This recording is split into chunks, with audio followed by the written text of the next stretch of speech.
This is Castle 1. Race officer speaking. Right, is on boundary up ahead, 35 seconds out. A bit lower and faster here. That's a good one, Jimmy. Still gaining on the lane line there. We're looking at 10.5 and 42. Matching him on the boundary, yeah, copy.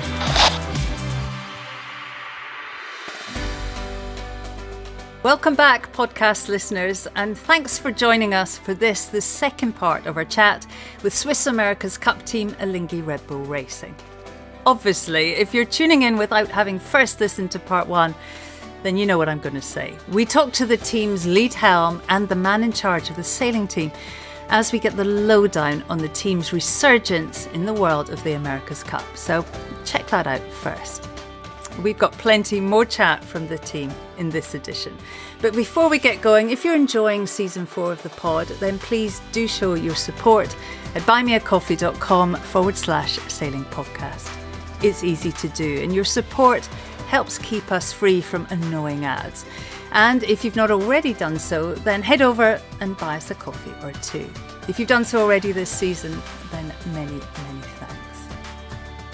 Coming up in this edition, a little bit later, we chat to team board member Brad Butterworth. Many of you will have listened to Brad's full-length podcast about a year ago. Brad was involved with Alinghi when they first started out in the Cup back in 2003. And this time out, we talked to him about a bunch of stuff, including the challenges of having missed the first AC75 cycle in the last Cup, the nationality rule, Red Bull's involvement, and a whole lot more. We also chat to the team's principal designer, Adolfo Caru, a key member of the well-known naval architect setup at Boating Partners, and designer at American Magic last time around. Adolfo gets us up to date on some of the design differences and challenges of this edition. But we kick things off with another key member of the sailing team, long-time Alinghi team member Ep12, who was on board during both of the Swiss's team wins in 2003 and 2007, and is very excited to be starting out on another Cup campaign for his native Switzerland. I hope you enjoy the time I spent with Alinghi Red Bull Racing.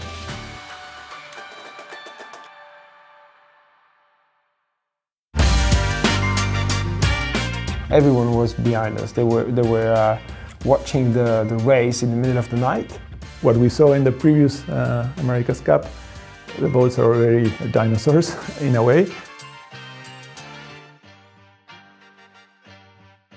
Eve, thanks for joining us on the podcast. It's great to speak to you. Just in from a day out on the water. How was it today? You achieving? Today, actually, it was a short day for us. We just went out a little bit and came back quickly. But you know, this is the America's Cup. Sometimes you need to have a plan before you can change it.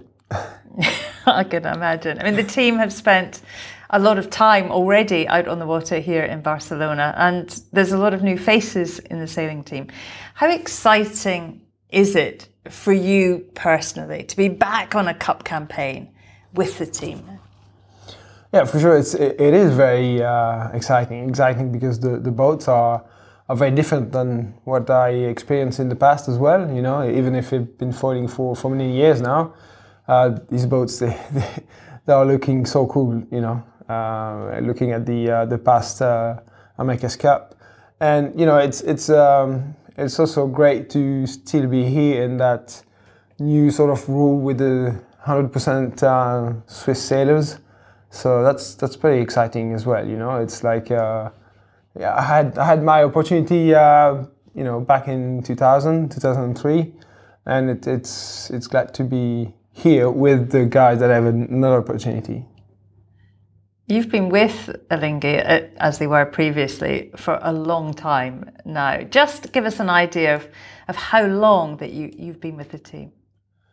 It started pretty much with the 2000 campaign. I was already with the Swiss team, the two keels boat, the yellow boat. And it started that I met Ernesto and Pierre-Yves, and they were already sailing on a big maxi and on the lake. And I was probably one of the few Swiss that have been sailing on a bigger boat. So I had my chance with them, and so it started, you know, right after, it was really concrete, after the Louis Vuitton 2000, when we finished with Be Happy, broke the mast, and then received a call from an investor saying, we're going to build a new boat on the lake, we need a sailor, we need a boat captain, we need somebody in the boatyard to look at the building, you know, just because I'm a boat builder. So I thought, yeah, for sure, I'm joining, and I'm here since then. So I've been with Alinghi for all the campaign basically, and in between sailing the Extreme Sailing Series and D35 and TF35 on the lake. All right, let's go back to 2003, Auckland, New Zealand. You're on the team that would go on to successfully challenge New Zealand in their own backyard. Russell Coutts, Brad Butterworth, they've both been on the podcast talking about what that was like. But how was that for you, being in that Alinghi team at that time in New Zealand? I remember there was, obviously, it was a great experience, but it was tough. It was really tough, and in the meantime, it was a great opportunity for young guys of my age. I was 20 at that time, or 22. So, you know, it's a bit of a mix of everything, but it was definitely a hard campaign, you know. Long winter in New Zealand, hard work, early mornings, and, you know, trying to keep up with the experienced guys as well. You know, they were here, they were like way above us, and we were the young Swiss team that had pretty much no clue about the America's Cup and the campaign. So it was a bit of a catch-up, but a great experience at the end, you know. And with the cherry on the cake when we came back with a cup, and experiencing also everything in Switzerland, because we had no clue about what was going on in Switzerland. You know, you're away from home. There was the beginning of internet, and so it wasn't that easy to really communicate and understand what was happening in Switzerland. But landing that day with the cup with like 40,000 people in Geneva, that was awesome. That's amazing. I mean, just describe perhaps what it meant for the country to have that trophy. Yeah, I think we can definitely see that. We saw that everyone was behind us. They were watching the race in the middle of the night. Even the people that had no clue about sailing, but because they were behind a flag basically. And then what we experienced as well is that all the sailing school, there were a lot of young kids, you know, signing in the schools, and I think it was something special, definitely. And I think today all these young guys that were signing up at the sailing school, some of them are here now, so it's pretty nice. It's a nice story. It was the first time ever that a new team had come in and won the America's Cup. Just take yourself back to that moment. Describe it for me. How did it feel lifting that famous trophy at the very first attempt? Again, it was a lot of hard work. So it's like a relief when you do that, because you know you're at the end. You don't know what's going to happen, but you just enjoy the moment. But definitely it was something special, because you don't really know what's going to happen until the end. I've been asked before, when do you feel confident and when do you know that you're going to win? I think in the end, because you don't really know. To be honest, in 2007, we knew that we had it. We had a good pace, and we knew that from the experience we had a good boat. But in 2003, there was a big question mark until the end. So no, it was a great relief to get that cup. That's for sure. The team then went on to successfully defend the cup, of course, in Valencia, but then lost the deed of gift match, and from there It's been quite a while without a cup team. I mean, watching the cup take place in New Zealand, the foiling monohulls going head to head, what were you thinking? What did you think of that last cup? First of all, I was one of the few that were thinking that the boat were a great boat. You know, when we first saw the design, many people were saying, this is crazy, this is not going to work. And you know, I was quite happy to see that, because I knew there was a good potential for this boat, and so I've been interested, for sure. Not being part of it, it's always pretty hard to, you know, really get into it, because everything is secret, as we know. It's obviously a little bit different now that we have the Recon program, but I for sure enjoyed the racing. These boats are great. Like there's no other boat like it on the water now, but they're really powerful and great boat. Well, now of course you have one. The team took delivery of Boat Zero, Team New Zealand's AC75. I mean, how is that? Getting to grips with what for you is a new class. What's it been like? First of all, it's pretty impressive. There's a lot of power, a lot of you know, you can have quite a bit of, let's say, technical issue. I mean, you need to work on systems. It's quite a complicated boat, you know. You can't just hoist sail and go. It takes a bit of time in the morning to get the boat, you know, ready to actually sail. And yeah, it's quite complex. But in the meantime, it's very powerful, very fast, and very impressive at first. And I was a bit shy on the first sailing days, I have to be honest, because it's you can definitely feel the power. But like any other boat, we know getting used to it. I think we had in the lower range, we had the same feeling stepping up on GC32 at the first day. You know, it was quite impressive, and then at the end you race at 35 knot plus, and it's not a problem anymore. So it's the same feeling with these boats, but it's another scale. It's the scale up for sure. I mean, nobody in your sailing team has experience of sailing these boats. I just wondered how nervous everyone was in those initial few weeks when you launched out from here. Yeah, I don't think there's place to being nervous. You need to work, you need to learn, you need to. I don't think there's many places where you can just let yourself go and be impressed by the beast. For sure, it is in some ways impressive, but that has to go away pretty fast. You know, you need to be concentrate and ready for the fight with the bull. So it's it's even if you have no experience, we're still sailors, and I believe we're still good sailors. So it comes quite quickly. What's your role on the boat, Eve? So I'm part of the driving group. So I would probably not take the wheel, but you know, you can. We are a few people that can change a little bit position on the boat, sailing trim, foil trim. So we're working on that at the moment within the driving group. As we've said, the team have missed a few editions of this cup. I mean, how easy has it been to put together a strong sailing team? The nationality rule applies, of course. So no one, as we've said, has AC75 experience. I mean, how much of an issue has that been?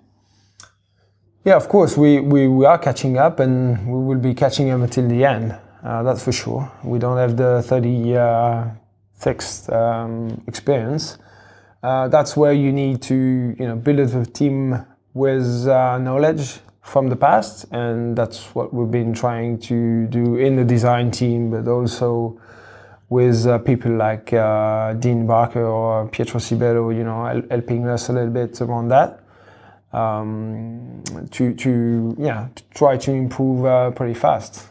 So it is really important to get help from the outside, and I guess it's a little bit like the first campaign that we did. We were a Swiss team, but we needed experience, and we needed the Kiwi band to get us up to speed. You've got some pretty talented young guys on the team. You know, how have they approached it? How's it been with them? If you're talking me being the oldest with the youngest, or I think it is going great. You know, the funny thing is they don't know it yet, but I've been in their position before, so I know exactly what they feel. But you know, it's kind of funny. Obviously, we don't have exactly the same opinion, the same wish in life, probably because of the age. But I think we're all good friends, and it works pretty well with the young guys. There's no issue with that. You are, as we've said, a key member of the sailing team. What do you see as the team's biggest challenge to a successful campaign? I think for sure it's the catching up. You know, it's like making sure we're learning fast enough to catch up to what we don't have. Basically, we obviously we have a boat now, but we still in the process of putting everything together and make it work and finalizing the new design. And this is key. You know, putting everything together quick enough to be on time with the design, and then in the second stage, probably the match racing and the sailing racing, basically, when we're going to be talking about real racing. As we know, in New Zealand, sailing, I mean the America's Cup, it's a national sport. What about in Switzerland, though? How big is the Cup in Switzerland? And did that win mean anything back home? Yeah, it did. I mean, the America's Cup was a big thing back in 2003 after the Cup, for sure. After that, it was a bit, you know, a lot of people were still following us for Valencia, and but I also feel that, you know, after this, it just kind of that people behind us, they you know, slipped away a little bit because of the issue that we had with in 2010, you know, the big battle in the US Supreme Court. There was something, you know, people were not really understanding that, and so I think it's today our job to get everyone behind us again, and that's what we're gonna try to do in the next 2 years. You know, how important is it that you're challenging for the Cup in Europe? It is. I mean, I'm not going to be talking for the team because I don't know what would have been the decision otherwise. But I think personally it's very important because I'm very close from family. I'm quite happy that it is in Europe, for sure. Even if I liked very much New Zealand, and you know, looking at the last Cup, it remind me a lot of good stuff, you know. And in a way, I was hoping to go back in New Zealand because I love the country. On the other hand, I'm very very happy to be here in Barcelona. It's a very nice city, nice weather. And so far we have pretty good sailing days, and I think it's going to be very important for the America's Cup and the entire sailing world to have an edition in Europe again. And pretty easy for the Swiss sailing fans to get behind their team again. Yeah, probably it's going to be much easier for the Swiss, for sure, to follow us, you know, again, even if it's probably not the same generation. But yeah, I'm really looking forward to it. When you heard the news that Alinghi was coming back, what did you think? What was your reaction? Yeah, it was a big surprise because to be honest, I mean, it wasn't it wasn't dropped like a bomb. You know, I've been hearing about it for a few weeks because, you know, I was still sailing with the team, and so it was in the air, and it was even in the air from the other competitors out there that we know, because we compete against them, that we might come back. So it's sometimes you hear the news from somewhere else. You know, that's how rumors goes. But it was quite a surprise. And in the meantime, I was really excited about it. And the other hand, I was a bit worried. You know, I wasn't sure if I would be still there for it, because you know I'm not the youngest anymore in the team, and also because my life has been, you know, changed. I have 3 kids in Switzerland, so you know it was a kind of a big decision for me.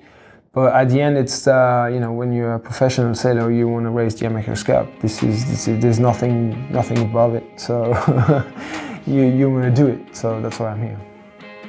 Thank you, Yves. You're welcome. It was a pleasure. 2-time America's Cup winner Yves Dutré, hoping to help Alinghi Red Bull Racing to their 3rd Cup victory next year in Barcelona. Excitement is building in the host city. The team bases are being built, and for a couple of days we were out on the water watching Alinghi charge around the bay in their AC75. It's going to be amazing when the rest of the teams arrive this summer.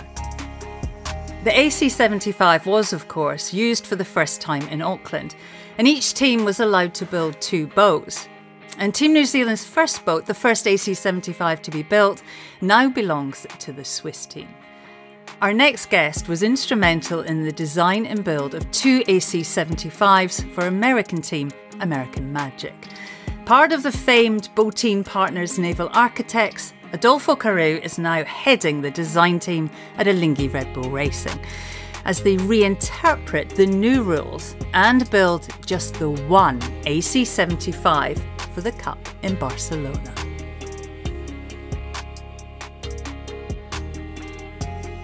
Adolfo, thanks for joining us on the podcast. It's great to have you here, a key member of Botin Partners Naval Architects. Just explain your role here with Alinghi Red Bull Racing. Okay, thanks, Shirley. Yeah, this is my 3rd campaign as design coordinator. So usually with Marcelino Botin, we are partners for many years now. After the Valencia Cup, we started working together, and since then, yeah, we work for a few cup teams. But since the AC35, where we moved to Cagliari to work for Luna Rossa in the campaign that was truncated. That was my first adventure as design coordinator. Previously, I was working on VPPs and performance, and that's what I usually do in the office in Santander as well. And but then with Luna Rossa, yeah, it was natural that Marcelino was lead designer. I was sort of coordinating everything, and then the same with American Magic, and now with Alinghi Red Bull Racing. So it's a role which I'm growing into, and I'm feeling pretty comfortable. It's a nice job. As you said, in the previous Cup, the company worked with American Magic designing the AC75. It was the class's first Cup then, of course. How massive a design project was it, designing a 75-foot foiling monohull? Yeah, it was massive. It was massive, and it was getting into the unknown, because that boat only existed in the Team New Zealand simulator back then. So early on, when we got together with the management, we decided what we had to go sailing in these sort of boats. So we got that 38-footer that we converted into the mule. And funny thing is, after our first day or two, we got calls from Team New Zealand. So it's working. So it was that different, and that it was pretty, we're getting into the unknown. So it was a really, really interesting challenge. And the first generation boats was a bit what we saw back then was where the different teams were in terms of understanding the concept, understanding the rule as well, which is also very new and still very complex. And yeah, it was fascinating how everything came out, and how the Cup itself ended with all the teams, at a pretty decent performance level and sailing the boats really well. So I think it was, given the risk of changing class and concept so dramatically, it proved to be the right choice. Yeah. What did you think of all the boats in the last Cup? I mean, whose AC75 looked good to you? Who got it wrong? What did you think of the previous boats? Well, we had 8 boats to analyze and to study, and they were all different. And everyone started with their first, stab at the rule and the boat, and then the second generation boats already had a bit of inspiration from everyone. So clearly the fastest boat won. So let's say that Team New Zealand was the team that got it most right. Having said that, they didn't have everything right. There were things on other boats which were better and interesting, and so that's something which probably we'll see in the next generation of boats, knowing that the rule has changed as well a fair bit. So what we saw in the previous America's Cup, the boats are already dinosaurs in a way, and so the new boats are lighter. They're going to be way more agile, and I think the rule has been changed for the good in most cases, and we'll see pretty different boats, and let's see how they go. What lessons do you think you've learned from the process in AC36 to what you're working on now? I think the many lessons, because our campaign last time was going really well until it went really bad after the crash, and so just from a purely design standpoint, we learned that clearly everything needs to be at a really high level. So you just cannot, what usually we say, you cannot kick the can down the road and try to figure it out later on. You need to really attack the problems early on, or what you think is challenging early on, and make sure you don't, you're not playing the catch-up game, because then it's most probably you won't have the fastest boat or the best boat in most of the conditions. So I think that's the lesson. It's just being way more, when we started, have our eyes open, read the rule very carefully, because it has changed. Make sure we understand where the opportunities are, and that all the areas are at a high level when we go sailing in September 2024. Well, let's look at the rules. I mean, just explain to our listeners, are there any big changes in the class that will affect the design decisions?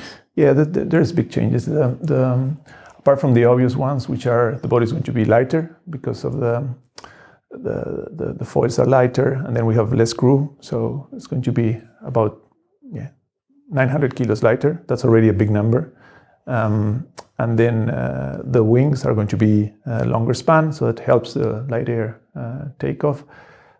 We have the self-tacking jib, that's pretty massive. We don't have runners, so the whole sail plan, in a way, it's different, and we're learning. And then on the logic side, on the systems and logic side, the rule is a bit more open. So now we can link rig functions and be a bit more creative with the logic. So I think that in itself. Also the hull shape, there's a few subtle rule changes which will make them a bit different as well. So, and there's also new cockpit rules which are good. That's basically for safety. So we have to comply with crew escape rules and so on. So that all in all will make the boats, I think, a lot better and a lot more suited to the conditions. We've seen a drop from 11 crew to just 8, which obviously is less weight. But what impact does that have on the decisions that you're making now? Well, it's always related to where you're going to sail, and that's why we're here in Barcelona, to learn what the conditions that we need to deal with, and then suit the design. So it's not only the rule change, but it's also the venue change, and it's equally important as in any design that we do.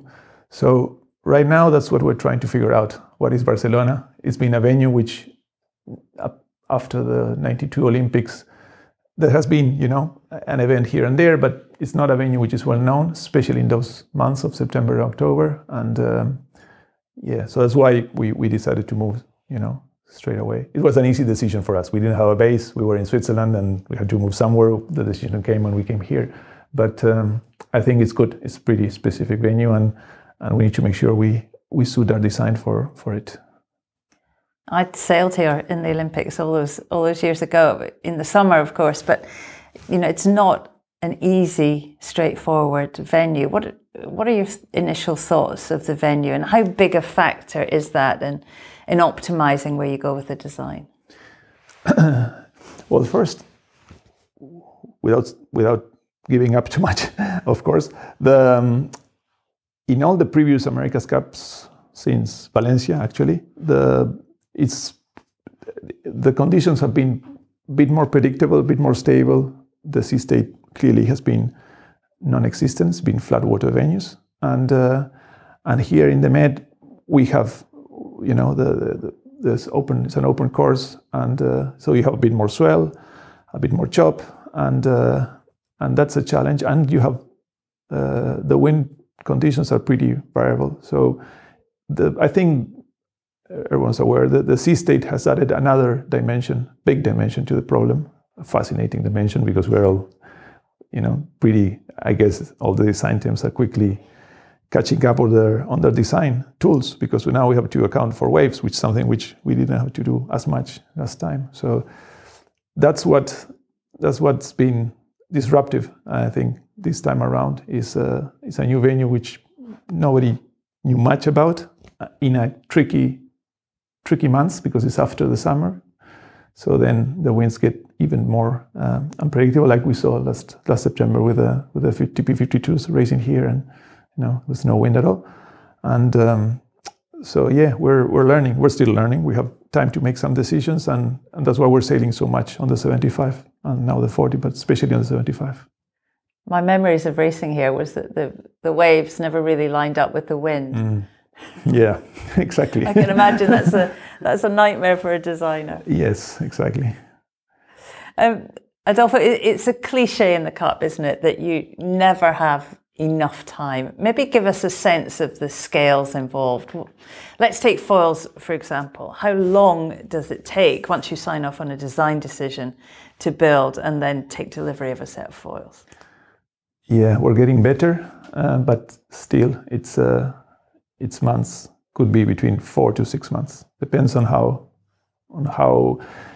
Also, you know, it's not only the relationship between the team members, because to design a foil in the recent past, in the AC72s and the AC50s, these are carbon foils. So really, there's no any systems inside the foil. You do have to, you know, adjust cant and rake and so on, but that's in a box which is a bit separate. Here, the foils, everything, all the systems are integrated into the foil. That means that the foil designer needs to work with a, you know, structural engineer and the mechanical engineer, but also with a machine shop, which has to machine all these components to a specific tolerance. And you need to deal with the world with economics, because sourcing big blocks of steel right now is not that straightforward. So on top of all the lead times, you need to make sure that you can find the right block of steel, and that's also a challenge. So you do need to make up your mind and have some clear ideas of what you want to design very early on, amazingly early on. Yeah, it's a long time, isn't it? I mean, what happens if you go to all that trouble and they're not right? Well, it has happened in the past. I hope it doesn't happen too much in the future, but yeah, that's an option, and that's a possibility, and that's where you have to evaluate, you know, risk reward, and how much you want to push your design into the unknown for potential performance benefits, and see if it's worth taking the risk or not. And that's where I think the experience from the last Cup, it's pretty valuable, because all the designers we faced with this challenge for the first time in years. In Valencia, the keels had trim tabs, you know, which are similar to but they were super simple. And back then we thought there was, you know, the most complicated part of the boat. But the systems that we're seeing right now on our foils are, you know, really, really, really complicated. Last time we had this partnership with Airbus, and so I had the privilege to go to Toulouse and interview many engineers. So we had a lot of engineers, but they, which are used to building wings with flaps and and control systems and so on, they were just amazed to what not only the challenge that we face, but how quickly we have to make decisions with little information, and that's where judgment plays a big part, and that's why the Cup attracts so many brilliant engineers and designers and people, because you need to have the stomach to make some of these decisions, and some people enjoy it, some people don't.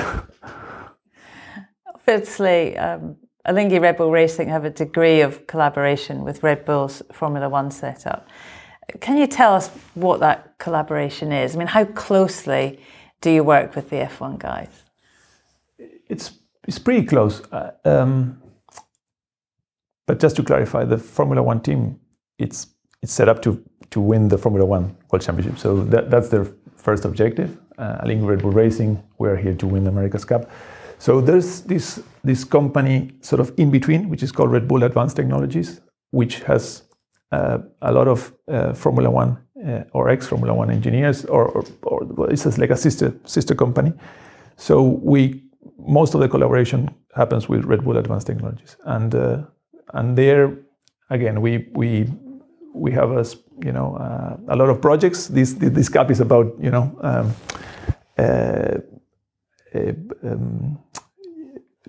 have ideas, and then each idea becomes, if it passes the filters, becomes a project. And so then within that project you have a specification, and then we need to figure out if we do that ourselves in-house with our own engineers and builders, or we do it outside. And now having Red Bull Advanced Technology, that's the nice thing, which they have a lot of engineers, and they're working in different projects throughout the boat and helping us quite a lot. What you usually find is that working with external industries bring a different perspective and different ideas, and I think that's the biggest value. Is sometimes they are thinking the problem in a different way, and they say, well, why don't you try this? Which then probably becomes obvious, but it's not obvious if you're always looking at your boat and your problems. And I think that's where we're finding the biggest benefits of the collaboration. A few of the teams have close ties to motorsport, Ineos especially, Mercedes, Formula One, of course. Do you think there is a danger, though, that this can all be a bit of a distraction? I mean, there's a danger it could lead down some pretty strange design roads. Yeah, definitely. And that's I go back to judgment and the problem here is when you mentioned earlier, you were involved in the previous campaign. How do you design your next boat? Really, and that's no different with what we do in the office and with our boats. Every time we start a new project, we throw as much as we can in the bin, and we start from scratch. And preconceived ideas sometimes are your worst enemy. If this is an innovation game, and the fastest boat will win the America's Cup, I don't think it's going to be any different this time around. So having too much experience and too much, this is how it should be, sometimes could be wrong. And that's again where with Marcelino we have to, see how much to push in one direction, or okay, well let's do a bit of what we know and not go too crazy in another direction. It's a bit of a balancing act, and again, that's part of the fascinating things and especially of my role, because I as design coordinator, I have to see it all. I have to be aware of everything, so make sure that when the puzzle is put together, all the pieces, fit. So yeah, we have that in every single area, and there's a lot of. Right now, we're in this part of the campaigns have different phases. The initial phase is all about creativity and ideas, and now we're more about starting narrowing the designs and start to execute and build things. So right now is crunching time. We have to make decisions, and it's good. What a stressful job! Imagine if you've forgotten a piece of the jigsaw. Yeah, I have everyone must have their own. I have my own workflow, and just making sure what affects, everything affects to some extent everything on the boat, and you need to make sure that everyone's aware that what they're doing affects something else in the boat. And so yeah, I don't know. I think the more you do it, the easier it gets in a way. You need to train. You need to train to do this job or any job, I guess. How stressful? I mean, how nervous are you in a cup cycle as a designer? I mean, teams start launching boats. You see what they've done and think, oh, why didn't we do that? I mean, how stressful is it in your job? No, personally, I make sure that we make really good use of the time that we have. So we start early, we get a good team in place, and then that we do our homework. That's the whole point. We have to make sure that we execute our plans with enough flexibility to allow for changes along the road. But I think the better you do your homework, the less stress you're at the end, because things sort of should fit, and then you go there and you execute your vision of the design. Well, then if you get it wrong, well, that's it. At least you've done it the best to the best of your abilities, I guess. So I probably it's a constant stress. I don't like the word stress at all. I mean, we're here to design fast boats, and it's super exciting, and we keep it very professional, very serious, but at the same time it's a fun environment. That's the whole point, right? So it's a journey, and we're trying to have a good time and design the fast boat. So yeah, when you see the question, when you see other boats and someone was smarter than we were, well, good on them. We have to keep trying. I don't know what else to do, no? And there's a bit of reactivity that you need to allow at the end. So that's where also it's part of the planning. But with these boats, reality is that it gets tougher and tougher to change major things. You can change, things here and there, but not change the whole design. So yeah, we better get it right now. Okay, I'm going to go back a while now, Adolfo, but in actual fact, we have shared a race course.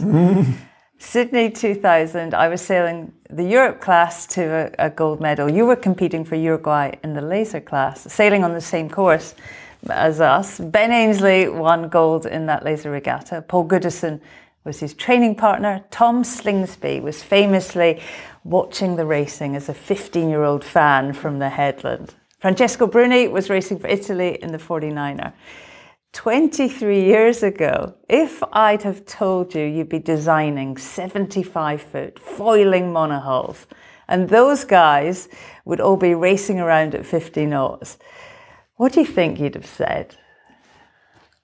I already had the cup in my radar, so I'm pretty goal oriented, and I knew that after the Olympics. The Olympics for me was a big deal. Since I was super young, it was my dream. I wanted to go to the Olympics. I was sailing in Uruguay since very young in the Optimists, and then when the laser. By the time I was South America was pretty strong in the laser back then, because it was Robert Scheidt and a few guys, and Torwin was doing a bit, and there was a lot of good guys. So So back then, I had won the Junior South American Championships, and when I went to the Worlds in Garda, I can't remember the year, with all these names, with Ben and Robert and all the guys, it was announced that I was 18, I think. It was announced that the laser was going to be an Olympic class for Atlanta. So I trained for Atlanta, didn't make it, but there. Also, Santi Lange was there in the laser, so he's close, and we're all sort of training together. So then I did made it for Sydney, and I really enjoyed those games. But I knew that without all the infrastructure that you need, you can only reach to a certain point. So I reached to the goal that I had achieved to myself, was mid-fleet and doing some good regattas, and then straight on to finish my mechanical engineering degree. And since I was very young, I wanted to go to Southampton to study naval architecture. And so then I went to Southampton, did the Masters, and that was when Alinghi was winning the Cup in Auckland. So who would have said that, I was a student in Southampton and 20 years later I'm design coordinator for Alinghi. That's also a big deal. And and then luckily I did pretty well in Southampton, and I got a job in America's Cup almost straight away. So here we are. Yeah, it's been a journey. Adolfo, many, many thanks for your time. It's been absolutely fascinating. All the very best. Okay, thanks, Shirley. That's good. Thank you. I mentioned in the intro to part 1 that it's very soon, just 500 days to the start of the first Cup match in Barcelona. So Adolfo is a man with a very tight schedule. So many thanks for him for making the time to chat to us. Obviously you can't see Adolfo in this podcast, but he's a man that exudes enthusiasm when he talks boat design. He's fascinating to talk to, and I can't wait to see what the design decisions lead to. Our final guest this month needs no introduction to regular podcast listeners. Last season, Brad Butterworth featured in his own edition of the pod and is an influential figure in the world of the America's Cup. Part of the defending New Zealand team that moved over to successfully challenge for Alinghi in 2003, Brad has been part of the Alinghi setup ever since. He wasn't in Barcelona while we were there, so we chatted to him online from his home in New Zealand. We've just been in Barcelona catching up with the team, and there's a real buzz about the place. I mean, some great people involved. How exciting is it for you and for the team to be back trying to win the America's Cup? Oh, I think it's, you don't get many opportunities to do this, and so when something comes along like this, it's it's a great opportunity for everybody that's in the group. And I think we have really got a good cross-section of very good people in every area. So, hopefully we can get to the standard that's needed to compete. What about for you, Brad? Are you enjoying being back in the mix?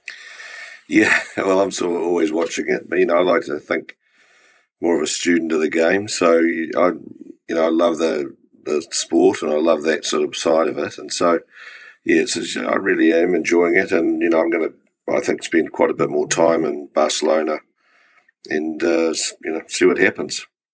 We spoke to you on the podcast during AC36 in New Zealand, and from memory, you were very non-committal about an Alinghi return. But behind the scenes, though, it looks like you were pretty busy. Give us a glimpse into what that was like, that period, trying to pull everything together and get back up and running in this America's Cup.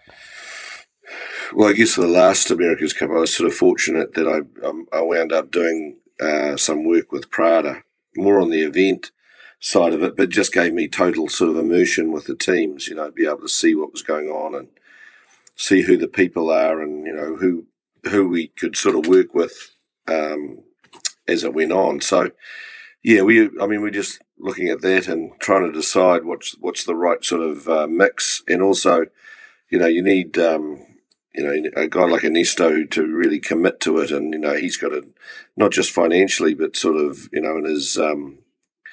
his time is a lot more important, really. So, once he decided that he was happy to go ahead and happy with with a good group of people, he sort of pulled the trigger. And with Red Bull, it's partnering up. It's been very, I think it's actually been one of the better campaigns starting wise that I've ever sort of come across. What's that like, that transfer season? I mean, just describe how that all happens, Brad. Well, Ernesto, most of the teams trying to emulate the way they work like Formula One team, because we'll never be a Formula One team because it's a totally different sport, and but you're trying to leave no stone unturned and trying to be as professional as possible, and all those things are super important. So, when being able to partner with one of the top F1 teams like Ben has with Mercedes and with us with Red Bull, it's been a very healthy, very good sort of thing, and that all came from Ernesto. He knew Mr. Matic, who unfortunately died last year. So that sort of relationship turned into a partnership. So that was pretty cool. We'll talk a bit about Red Bull in a second, but just perhaps explain what your role is within the team now it's all up and running. Well, I sit on the board with Ernesto. There's 4 of us, and basically I sort of back and forth to Barcelona and try to help out where I can and just bring what experience I've had in the past to the group as it is. And that's about it. I mean, I think hopefully I'll get a bit more fully immersed in it as time goes on. I'll be back there next month or early in the month, and I actually leave on the Sunday here. So I'm looking forward to not only sort of overseeing things, but actually with being a board member, but being more sort of a team member with them. As you say, the owner of Alinghi is Ernesto Bertarelli, and he's won the Cup twice before. But he sat out the last 3 Cup cycles. What was it, Brad, about this edition that finally drew him back in? I guess I think he really likes the foiling aspect of it, and I don't think he wanted to sit out another one. He very nearly pulled the trigger for Bermuda, and then for New Zealand, everybody was sort of waiting to see what was going to happen, whether this would work out and how it would work out. And it's been very difficult times with COVID and whatnot. But we had enough sort of technical help. We could get enough current people that he pulled the trigger and off we went. We were in Barcelona last week, and Ernesto was actually there sailing on board the AC-75. I mean, fully involved in the day's operation. How's he enjoying it all? Oh, I think he loves the sport. He loves sailing. He's sort of been instrumental on getting a foiling boat on the lake of Geneva. With a nice class there, the TFs, and so. He's he loves sailing, and that's part of his passion. So, the Cup has been a highlight, definitely a highlight, just like for, all the guys that have been in these teams with Alinghi. So it's, you sort of want to try and recreate that if you can. It's very difficult under these circumstances, but, that's the game. You're a man with a lot of Cup experience, Brad, involved, of course, when Alinghi were the first ever team to win at the first attempt. With what you know about the Cup, how much work is there to do now if the team are to have a realistic chance of success again? I think it's there's a lot of work to do. Luckily, there's over a year till the actual Cup itself, and so most teams are probably in the process of finalising their designs so they can build. You get to build one boat, and we were fortunate enough to, be able to buy a boat off Team New Zealand, which came with nothing really. So we've had to do it from scratch, that boat. And, but I think without that, would be very difficult to have a real chance of challenging the good teams. And so, there's a lot of work to be done there, and a lot of the boats are highly complicated, and, I wouldn't say they would be my choice, but this is what we have to deal with, and so you have to get good at it. Let's talk a bit about personnel. I mean, how tough was it putting a good team together, coming in as a new team, this time with a very strict nationality rule? Well, it's really just the sailors that are impacted by that. So if you're involved in the Cup last time, it really wasn't a problem for you, so you see guys like Spittle or other guys that are, that aren't nationalities of the teams that they're representing. They could get away with it because they were from last time. But it is a bit of a tough ask, I reckon. And, I'm not so sure it's the right way to go. But anyway, that's the rule, and you have to live with it. And, we'll see how we go. I mean, each team probably would be stronger if you could get an overseas somebody from outside the country to fit into certain positions, and I would say each team would be in that would be like that. But you have to take your nationality, and so it's a big learning curve for us. Being a Swiss team, but I think we have a really good base of the sailors that can sail a boat, so I think we'll be okay there. It's just, will we get enough racing? I don't know. We'll have to work on that.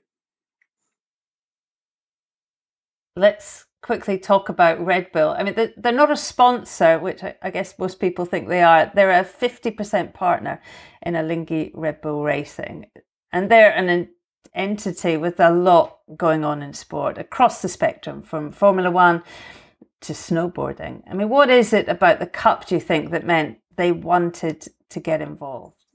Oh, probably the boats look more extreme. So, they tend to like that sort of thing. And, I mean, it's a big engine, the Red Bull side of things, and they have a lot to offer in many ways. And so, I've been, the guys I've had to deal with have been, fantastic and, and highly intelligent. And it's always good having somebody, all those smart guys in the room. You're always a bit blown away by, how they can come up with solutions. So, I think it's been a fantastic, so far it's been fantastic, but we have to convert that into actual results. What are they adding to the mix? And I suppose the obvious question is, how much collaboration is there between the F1 design talent and your sailing design team? Well, they take on different projects that they think they can help with. So, there's a lot of interchange between Marcelino Botin, who's their primary designer, and what he needs to try and make the boat go will be as fast as it possibly can.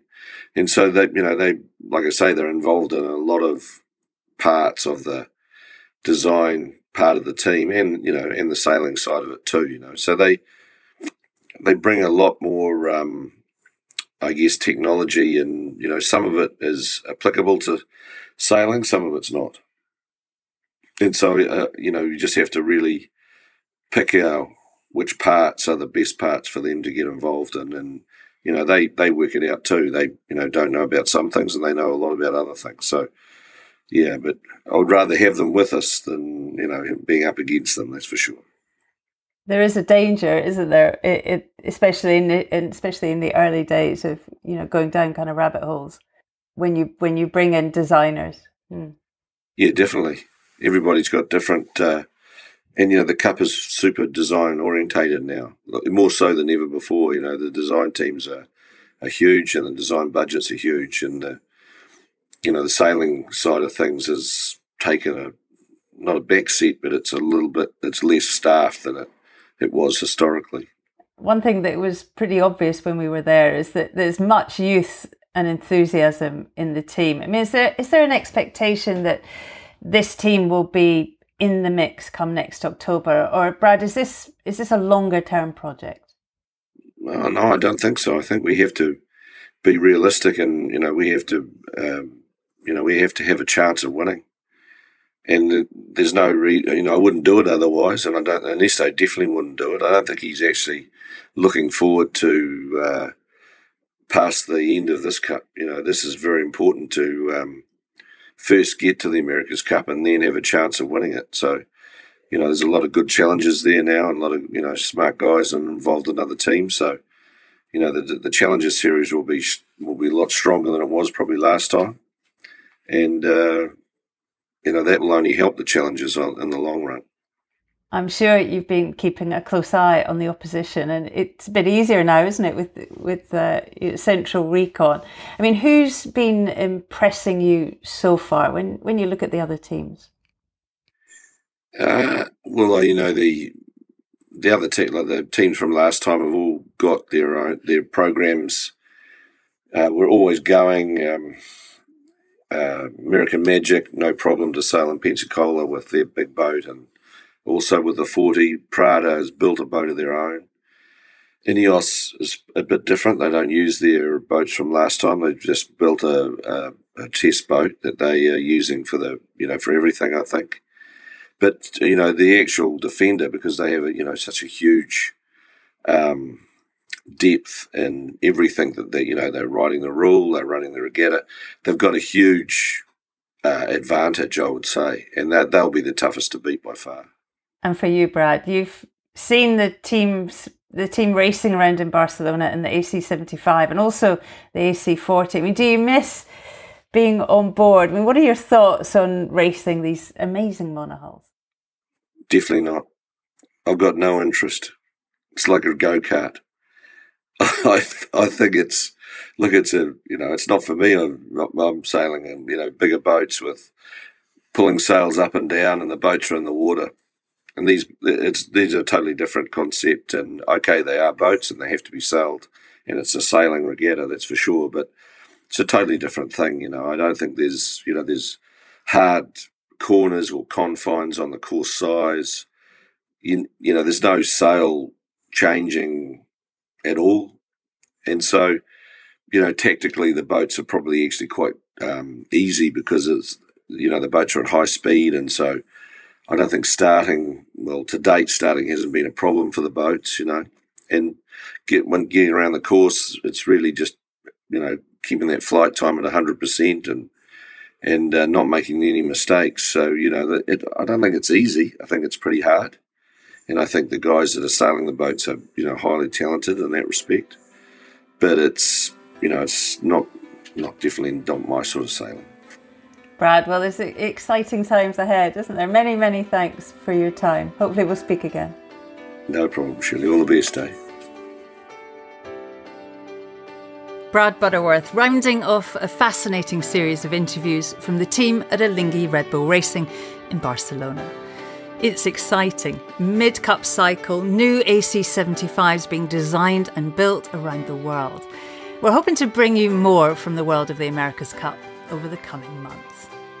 Before we go, a massive thanks to everyone at Alinghi Red Bull Racing. Sophia and our comms team looked after us in fine fashion. So a massive thanks to all of them, and to the Real Club Nautico for letting us take over a small corner of the club. Thank you. Until next time, if you're enjoying what you hear, you know what to do. Support the pod. It's really easy. Wherever you are, head over to buymeacoffee.com/sailing podcast and help us bring you these uninterrupted ad-free chats from all around the sport of sailing. Your support means a lot. Before we go, the podcast wouldn't be a thing without the tireless work of Tim at Vertigo Films. Despite everything else, he fits it into his busy schedule. Somehow, he manages to magic up these wonderful podcasts each month. So Tim, a big thanks. He's got a bit of a big project on the go this coming month. I may tell you more next month if I'm allowed to, but he's pretty busy. Well, do keep in touch via social media. It's great to hear from you.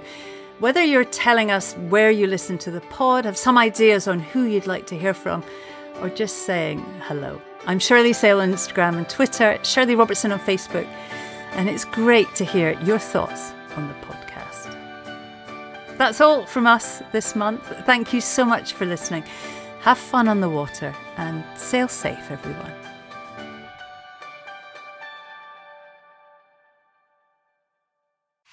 This is Castle 1. Race officer speaking. Lane line is on boundary up ahead, 35 seconds out. A bit lower and faster here. That's a good one, Jimmy. Still gaining on the lane line there. We're looking at 10.5 and 42. Matching him on the boundary, yeah. Copy. This is Castle 1 standing by. Out.